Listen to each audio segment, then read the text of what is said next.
মুখ্যমন্ত্রীর স্বাস্থ্য বীমা যোজনার জন্য এবার বিজ্ঞপ্তি জারি হলো।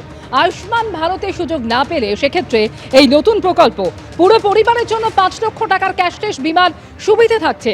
স্বাস্থ্য সাথীতে ছিলেন কিন্তু আয়ুষ্মান ভারতে অনুপযুক্ত, তাদের জন্য এবার এই মুখ্যমন্ত্রীর স্বাস্থ্য বীমা যোজনার সুবিধে। টেলিফোনে রয়েছেন আমাদের সঙ্গে প্রতিনিধি সন্দীপ সরকার। সন্দীপ, এবার এই যোজনার জন্য বিজ্ঞপ্তি জারি হলো, ঠিক কি রয়েছে বিজ্ঞপ্তিতে, কি কি সুবিধা পাবেন? দেখো, প্রথমেই হচ্ছে যে যারা আয়ুষ্মান ভারতের জন্য উপযুক্ত নন কিন্তু স্বাস্থ্যসাথী স্কিমে নাম রয়েছে এমন মানুষজন তারা এই সুবিধা পাবেন, এমনই নোটিফিকেশনে বলা হয়েছে।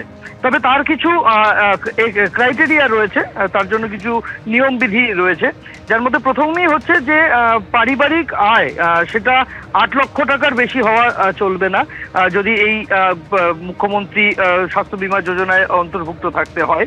পারিবারিক আয় 8 লক্ষ টাকার নিচে হতে হবে। এমনকি তারা যদি সরকারি কর্মী হন বা যারা পেনশনভোগী রয়েছেন, যাদের রাজ্য বা কেন্দ্র সরকারের যে হেলথ স্কিম রয়েছে তার অন্তর্ভুক্ত থেকে থাকেন, তাহলেও এই সুবিধা পাওয়া যাবে না, সেরকমটাই বলা হয়েছে। পরিবারের কোনো সদস্যের বয়স যদি 70 বা তার ঊর্ধ্বে হয় তাহলে তিনি এই স্কিম পাবেন না। তার কারণ হচ্ছে যে আয়ুষ্মান ভারতে বলা রয়েছে যে 70 বছরের ঊর্ধ্বের প্রত্যেকটা মানুষজন আয়ুষ্মান ভারতে তারা উপযুক্ত, ফলে তারা আর এই মুখ্যমন্ত্রী যে স্বাস্থ্য বীমা যোজনা তাতে অনুপযুক্ত হয়ে যাচ্ছেন, তারা আয়ুষ্মান ভারতেই থাকবেন, এই বিষয়টা উল্লেখ করা রয়েছে। এর পাশাপাশি বলা হয়েছে যে SIR এ নাম বাদ গিয়েছে যাদের, তারা এই প্রকল্পের সুবিধা পাবেন না, এই স্বাস্থ্য বীমার সুযোগ পাবেন না। তবে SIR এ নাম বাদ যাওয়ার পর ট্রাইব্যুনালে যারা আবেদন করে রেখেছেন এখনো পর্যন্ত, তাদেরকে এই তালিকা থেকে বাদ দেওয়া হয়েছে। এখানে যেটা বলা হয়েছে যে 5 লক্ষ টাকার পারিবারিক কভারেজ থাকবে, পরিবারের প্রত্যেক সদস্যদের মিলিয়ে কিন্তু 5 লক্ষ টাকা, যেমনটা স্বাস্থ্যসাথীতে ছিল।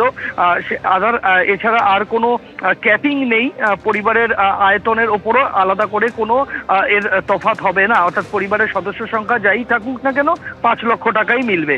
এবং আধার বেসড অথেন্টিকেশন হবে বলা হয়েছে, অর্থাৎ যখন এই কার্ড নিয়ে কেউ ভর্তি হবেন, হাসপাতালে যাবেন, তাদের আধার কার্ড থাকা বাধ্যতামূলক এবং সেই আধারটা যাচাই করে দেখে নেওয়া হবে।